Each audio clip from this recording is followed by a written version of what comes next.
Promising hero seat ಮೇಲೆ ಎದ್ದು ನಿಂತ್ಕೊಂಡು ಡ್ಯಾನ್ಸ್ ಮಾಡಿರೋದು ನೋಡಿದೀನಿ. ಒಪ್ಪು ಆಶೀರ್ವಾದ ಇದೆ, ಬರಲಿ ಜಡಿ ಮಳೆಯಲ್ಲೂ ಚೆನ್ನಾಗ್ತಿದೆ, ಒಂದು ತಾಕತ್ ಅಂತಾನೆ ಹೇಳ್ಬೋದು. ನಾವು ಯಾವುದೋ ಒಂದು ನೆಗೆಟಿವ್ ರಿಪೋರ್ಟ್ ಹೊಡೆದ್ಬಿಟ್ಟು ಚೆನ್ನಾಗಿಲ್ಲ, ಇದು ಬಾಕ್ಸ್ ಆಫೀಸ್ ಪಕ್ಕಾ ಮಾರ್ಮಾರು, ಜನಗಳಿಗೂ ಹುಚ್ಚಿಡಿಸ್ಬಿಟ್ಟು ಭರ್ತಿ ಮಾಡಿಬಿಟ್ಟಿದೆ ಇದು.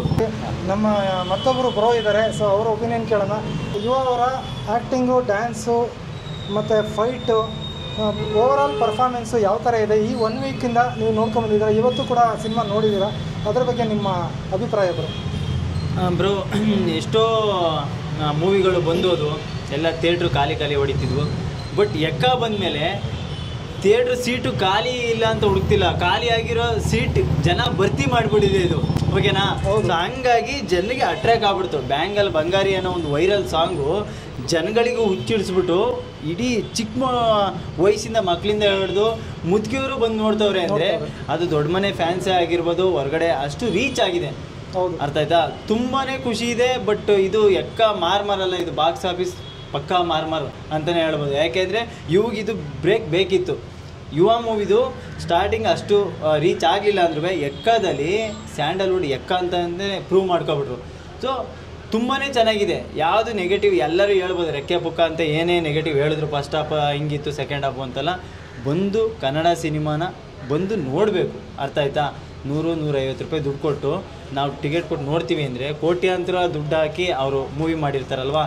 ಸುಮ್ಮನೆ ನಾವು ಯಾವುದೋ ಒಂದು ನೆಗೆಟಿವ್ ರಿಪೋರ್ಟ್ ಹೊಡೆದ್ಬಿಟ್ಟು ಚೆನ್ನಾಗಿಲ್ಲ ಅದಿಲ್ಲ ಅಂತಲ್ಲ ಬ್ರೋ. ನಾನೊಬ್ಬ ಡಿ ಬಾಸ್ ಅಭಿಮಾನಿ ಆಗಿದ್ರು ನಾನು ಇವತ್ತು ಯುವರಾಜ್ ಕುಮಾರ್ ಮೂವಿಗೆ ಯಾಕೆ ಬಂದೀನಿ ಅಂದರೆ ಅದು ಅಪ್ಪು ಸರ್ ಅಭಿಮಾನಿ, ಅವ್ರದ್ದು ಫ್ಯಾನ್ ಕೂಡ ನಾನು. ಯಾಕೆ ಅಂದರೆ ದೊಡ್ಡ ಮನೆ ಮೂವಿ ಅಂತ ಬಂದರೆ ನಾ ಹೇಳ್ಬೋದು ಯಾವುದಕ್ಕೂ ಮೋಸ ಆಗಲ್ಲ. ಯಾಕೆಂದರೆ ಒಂದು ಚಿಕ್ಕ ಮಗುವಿಂದ ಹಿಡಿದು ದೊಡ್ಡವ್ರ ತನಕ ಬರ್ತಾರೆ ಅಂದರೆ ಅದು ದೊಡ್ಡ ಮನೆಗಿರೋ ಒಂದು ತಾಕತ್ ಅಂತಲೇ ಹೇಳ್ಬೋದು. ಯಾಕೆಂದರೆ ಪ್ಯೂರ್ ಒಂದು ಕುಟುಂಬ ಸಮೇತ ಕುತ್ಕೊಂಡು ಯಾವುದೇ ಒಂದು ಮುಜುಗರ ಇಲ್ಲದೆ ನೋಡೋ ಅಂಥ ಮೂವಿ ಅಂದರೆ ಅವ್ರದ್ದೇ ಅಂತಲೇ ಹೇಳ್ಬೋದು. ಅರ್ಥ ಆಯ್ತಾ? ತುಂಬಾ ಖುಷಿ ಇದೆ ಬ್ರೋ. ಯಾಕೆ ಅಂದರೆ 2 ವಾರನೂ ಭರ್ತಿಯಾಗಿ ಒಳ್ಳೆ ಕಲೆಕ್ಷನ್ ಆಗ್ತಿದೆ.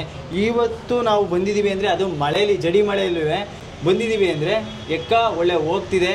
ಬಟ್ ಇವಿಗೆ ಇನ್ನೂ ಬೇಕು, ಇನ್ನೂ ಒಳ್ಳೆ ಮೂವಿ ಬರಲಿ. ಸ್ಯಾಂಡಲ್ವುಡಲ್ಲಿ ಅವರು ಒಪ್ಪು ಸ್ಥಾನನ ಭರ್ತಿ ಮಾಡೋಕ್ಕಾಗಲಿಲ್ಲ ಅಂದ್ರೂ ಒಪ್ಪು ಆಶೀರ್ವಾದ ಇದೆ, ಪರಮಾತ್ಮ ಎಲ್ಲೂ ಹೋಗಿಲ್ಲ. ಯುವರಾಜ್ ಕುಮಾರ್ ಒಳಗಡೆ ಇದ್ದಾರೆ, ಅವ್ರ ಥರನೇ ಬರಲಿ, ಸ್ವಲ್ಪ ಅವ್ರ ಥರನೇ ಹೆಸರು ಮಾಡಲಿ, ದೊಡ್ಡ ಮನೆ ಫ್ಯಾಮಿಲಿಗೆ ಒಂದು ಹೆಸರು ಉಳಿಸ್ಲಿ ಅಂತ ಕೇಳ್ಕೊಳ್ತೀನಿ ಅಷ್ಟೇ.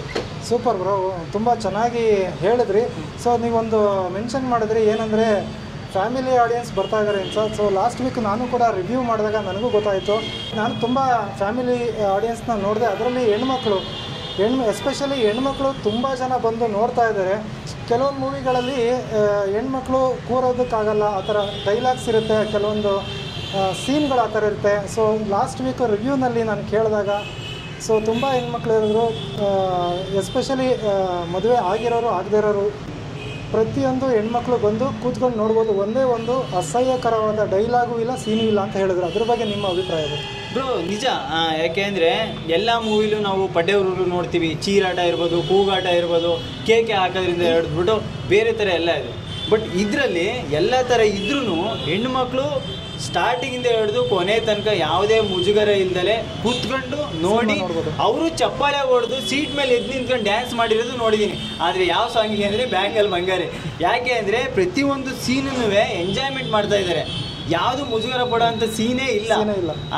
ಹಂಗೆ ಅರ್ಥ ಆದರೆ ಯುವರಾಜ್ ಕುಮಾರ್ದು ನಟನೆ ಆಗಿರ್ಬೋದು, ಮತ್ತು ಶ್ರುತಿ ಅವ್ರದ್ದು, ಇದರಲ್ಲಿ ಯಾವುದೇ ಒಂದು ಕ್ಯಾರೆಕ್ಟ್ರು ಯಾರಿಗೂ ಮೋಸ ಮಾಡಲ್ಲ. ಪ್ರತಿಯೊಂದು ಸೀನ್ನ ಎಂಜಾಯ್ ಮಾಡೋ ಅಂಥ ಸಿನಿಮಾ ಇದು. ತುಂಬ ಚೆನ್ನಾಗಿದೆ. But promising hero, future promising hero, ಇವರು ಒಂದು ಒಳ್ಳೆ ಸ್ಟಾರ್ ಆಗೋದ್ರಲ್ಲಿ ಡೌಟೇ ಇಲ್ಲ.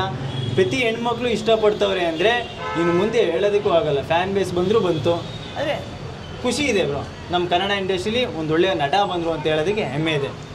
ಖಂಡಿತ ಬ್ರೋ, ನಮ್ಮ ಕನ್ನಡ ಇಂಡಸ್ಟ್ರಿಗೆ ಆ್ಯಕ್ಚುಲಿ ಯೂತು ಹೀರೋ ಆಗಿ ಬರಬೇಕು. ಆದಷ್ಟು 1-2 ಸಿನಿಮಾ ಬಂದು ಮಾಡಿ ಮತ್ತು ಅವರು ಅಲ್ಲೇ ಇದಾಗ್ತಾ ಇದ್ದಾರೆ. ಸೊ ಇಂಥ ಕಲಾವಿದರಿಗೆ ಎನ್ಕರೇಜ್ ಮಾಡಿದ್ರೆ ಮತ್ತಷ್ಟು ಹೀರೋಗಳು ನಮ್ಮ ಕನ್ನಡಕ್ಕೆ ಬರಲಿ ಅಂತ ನಾನು ಕೂಡ ನಮ್ಮ ಚಾನಲ್ ಕಡೆಯಿಂದ ಸೊ ಅದನ್ನು ಕೇಳ್ಕೊತೀನಿ. ಒಳ್ಳೆಯದಾಗಲಿ bro. So thank you so much. ಇಬ್ಬರು ಅದ್ಭುತವಾಗಿ ಮಾತಾಡಿದ್ರಿ. Thank you. So thank you so much bro. Okay.